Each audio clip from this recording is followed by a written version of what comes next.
حضرت والا نے بہت ہی خوبصورت انداز میں یقیناً بڑی قیمتی باتوں سے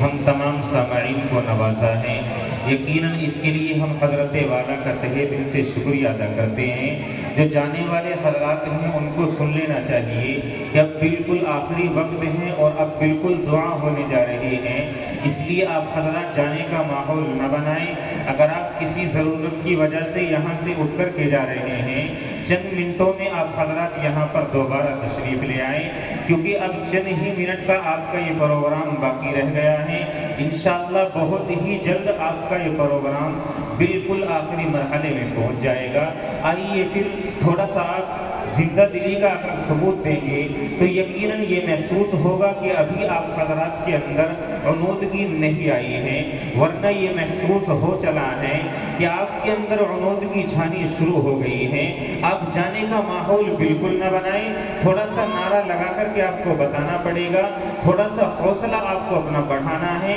تاکہ آنے والا شاعر آپ کے سامنے جو کلام پیش کرے تو اس کو یہ محسوس نہ ہو کہ قبرستان کے اندر آ کر کے کھڑا ہوا ہے۔ دیکھیے حضرات، جو نوجوان جا رہے ہیں یا ہمارے بزرگ حضرات جا رہے ہیں تو ان کو یہ بات ذہن نشین کر لینی چاہیے، کسی ضرورت کی وجہ سے آپ یہاں سے جا سکتے ہیں، ضرورت سے فارغ ہوتے ہی فوراً آپ حضرات جلسگاہ کے اندر بالکل فوراً تشریف لے آئیے، کیونکہ چند ہی اشعار آپ کے سامنے مختصر وقت کے لیے آپ کے سامنے پھر اسی شاعر کو پیش کر دینا مناسب سمجھتا ہوں جس کو آپ کافی ٹائم سے سن رہے ہیں۔ تقریباً 2 نعت آپ کے سامنے پیش کرائی جا چکی ہیں۔ آئیے تمہید زیادہ نہ باندھتے ہوئے بس آپ کو یہ بتا دینا مناسب سمجھتا ہوں کہ نعت نبی کا حوصلہ قرآن سے ملا، نعت نبی کا حوصلہ قرآن سے ملا،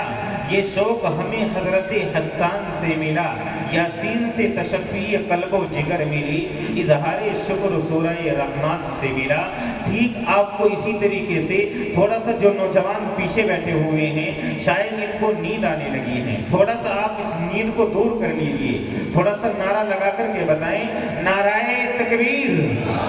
ابھی بہت سارے حضرات ہیں جو ادھر بیٹھے ہوئے ہیں، وہ ہاتھ یا تو اٹھانا نہیں چاہتے ہیں یا ان تک میری آواز نہیں پہنچ پا رہی ہیں۔ آپ سبھی حضرات ہاتھ ہوا میں لہرا کر کے بولیے گا نعرہ تکبیر۔ ایک چھوٹی سی خوشخبری آپ کو دینا چاہتا ہوں، کیونکہ آپ لوگ یہاں پر اگر آئے ہیں تو آپ کا یہاں آنا یہ بیکار نہیں ہے، بلکہ خدا کو وہی لوگ پائے ہوئے ہیں، خدا کو